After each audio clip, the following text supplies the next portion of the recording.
Dans notre dernière aventure, nous avons suivi l'avocat Lewis Henry Morgan, qui, en défendant les Iroquois, a découvert par accident un continent caché de la vie sociale, les systèmes de parenté. Aujourd'hui, notre expédition nous emmène de l'autre côté de l'Atlantique, en Angleterre, à l'époque victorienne. Notre guide n'est pas un homme de terrain, mais un géant de la bibliothèque, un penseur autodidacte qui, depuis son fauteuil, va se lancer dans une quête encore plus vertigineuse, remonter aux origines de la religion. Son nom, Edward Burnett Tylor, et son énigme, d'où vient cette idée étrange, universelle, que nous avons une âme.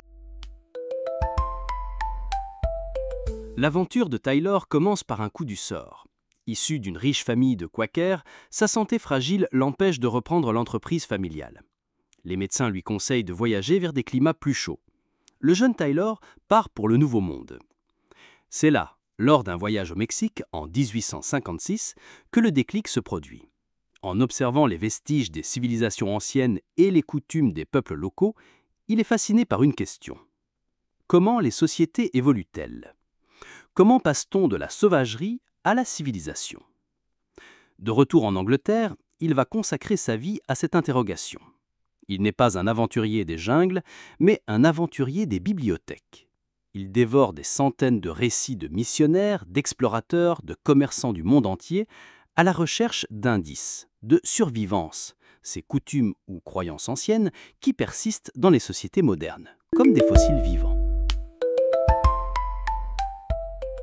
Avant de s'attaquer à l'âme, Tylor va forger l'outil qui va définir l'anthropologie. Il va donner la toute première définition scientifique et moderne de la culture. Pour nous, le mot semble banal. Mais à son époque, la culture était réservée aux beaux-arts, à la littérature, aux élites. Tylor va faire un geste révolutionnaire. Dans son livre majeur Primitive Culture, il écrit « La culture, ou la civilisation, est cet ensemble complexe qui inclut la connaissance, la croyance, l'art, la morale, le droit, la coutume et toutes les autres capacités et habitudes acquises par l'homme en tant que membre de la société. » C'est une bombe. D'un coup, il affirme que tous les peuples ont une culture, que les outils d'un chasseur-cueilleur sont aussi culturels qu'une symphonie de Beethoven. Il donne une dignité et un objet d'étude à toutes les sociétés humaines.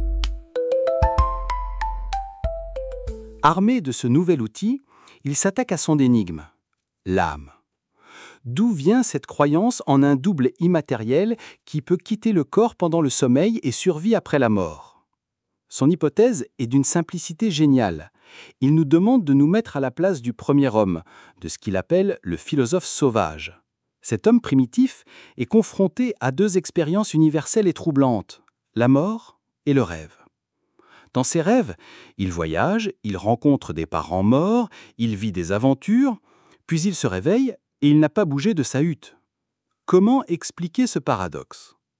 L'explication la plus logique, la plus rationnelle pour lui, est d'imaginer qu'il possède une sorte de double, un fantôme intérieur qui peut se détacher de son corps. L'âme est née. Et quand quelqu'un meurt, son corps est inerte, mais il continue d'apparaître dans les rêves des vivants. La conclusion est de nouveau logique, son âme doit continuer à exister quelque part. C'est l'origine de la croyance en l'au-delà et dans les esprits. Pour Tylor, la religion la plus primitive est donc l'animisme, la croyance que toutes les choses, les animaux, les plantes, les rivières, possèdent une âme. Toutes les autres religions, du polythéisme au monothéisme, ne sont que des évolutions, de plus en plus complexes, de cette intuition originelle. L'aventure d'Edward Tylor est une expédition intellectuelle aux sources de la pensée humaine. Comme Morgan, sa vision évolutionniste, qui place la civilisation occidentale au sommet de l'échelle, est aujourd'hui complètement dépassée. Mais son héritage est immense. Il a donné à l'anthropologie son concept central, la culture. Il a été le premier à prendre au sérieux la pensée primitive, non pas comme un amas de superstitions idiotes, mais comme une tentative logique et rationnelle de donner un sens au monde.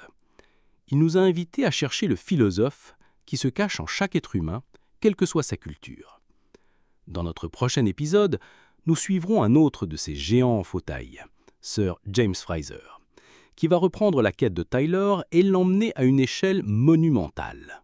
Une aventure de 12 volumes à travers les mythes du monde entier pour comprendre le lien secret entre la magie, la religion et le pouvoir.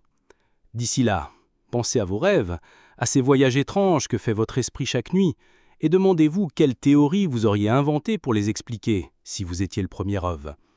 Et surtout, restez curieux.